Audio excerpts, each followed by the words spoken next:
Language का मतलब ये है that you when you want to convey your emotions, thoughts, your words, your messages to the others, then you use specific sounds and words. जो specific words आपके sounds होते हैं, जो write आप कर सकते हैं, जो आप लिख सकते हैं, जो written form में expressions आपके आ सकते हैं, that are called language. Like if I say ooh, ah, ouch, wow, ये मतलब ये आपके words ये एक्सक्लेमेशन में आ जाते हैं, ये आपके लैंग्वेज के पार्ट में नहीं आते हैं। प्रॉपर साउंड कोई भी ऐसी साउंड जो आपको मीनिंगफुल मैसेज कन्वे करे, that is called language. System of communication through meaningful symbols और एक्सप्रेशंस इज कॉल्ड लैंग्वेज। कोई भी ऐसी साउंड जो कि आपको मीनिंग ना दे सके, like this is the sound of a vehicle passing by outside, इसकी कोई साउंड तो आपको आ रही है लेकिन इसको आप लिख नहीं सकते, कम्युनिकेशन नहीं कर सकते। ये बता सकते हैं नॉइज ऑफ ट्रैफिक, इसको आप लिख नहीं सकते। This is not language. All those words that through which by the use of which you can communicate your thoughts, messages, emotions to the others are called language. इसके अलावा ये language है, ठीक है। अब लैंग्वेज, हर लैंग्वेज के अंदर different symbols होते हैं, डिफरेंट सिंबल्स की डिफरेंट साउंड्स होती हैं। लाइक एवरी लेटर, अब यहाँ पे फिर हम बार बार लेटर्स पे जा रहे हैं। When it is in between two slashes, ये आपके पास two slashes है ना, एक तिरछी लाइन है, दूसरी तिरछी लाइन है और बीच में ए है।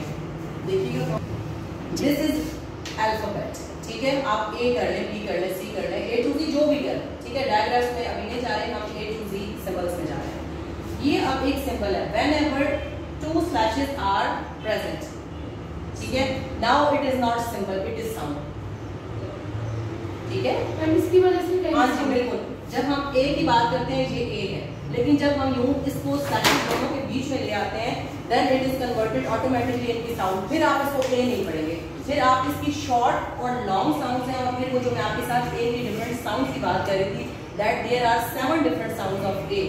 फिर ये बात वहां पे चली जाती है, when now we are not talking about letter A, we are talking about sounds of letter A. And the sound of letter A is not only A, it has long, short sound, long sound and multiple other sounds as well. When it is working with L, मैंने आपको बताया था इसकी sound और हो जाएगी। When it is working with R, इसकी sound और हो जाएगी, ठीक है।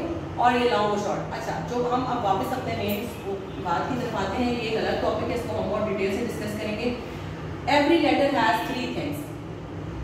Its shape, like this one and this one, its shape, the shape of A. Then A, letter A is its name. Then its sounds, A and 7 others are its sounds. अब ये सिर्फ बात letter A के साथ की नहीं है, all the letters have, all the letters of English have their own। ये हम सिर्फ इंग्लिश की बात इसलिए यहाँ पे करें कि हम इंग्लिश लैंग्वेज को यहाँ पे पढ़ रहे हैं। अरबिक, उर्दू, उनके अपने रूल्स और अपने रेगुलेशंस हैं, लेकिन हर लेटर जो भी आप लिखते हैं, it has one symbol, one name and one shape. कहने को तो आप ए कह देते हैं, साउंड इसकी ए है, बट शेप ऑल्सो एग्जिस्ट, ठीक है। शेप के बगैर तो आप कुछ नहीं सिखा सकते ना। फर्स्ट यू ड्रॉ शेप, अब उसके बाद it's up to you, if you want to go through sounds, teaching through sounds, तो आप शेप के साथ साउंड सिखाते हैं। इफ यू वांट कि हमने बच्चे को शेप के साथ नेम्स उसके इंट्रोड्यूस कराने हैं, फिर आप दिस इज लेटर ए और फिर आप उसकी शेप के साथ नेम इंट्रोड्यूस करा सकते हैं, ठीक है। ये बहुत बेसिक सा क्वेश्चन है, बहुत बेसिक सी चीज़ है, ये आमतौर पर लोगों को नहीं पता होती, इस चीज़ को ध्यान में रखिएगा। और आगे अब हम चलते हैं द फर्स्ट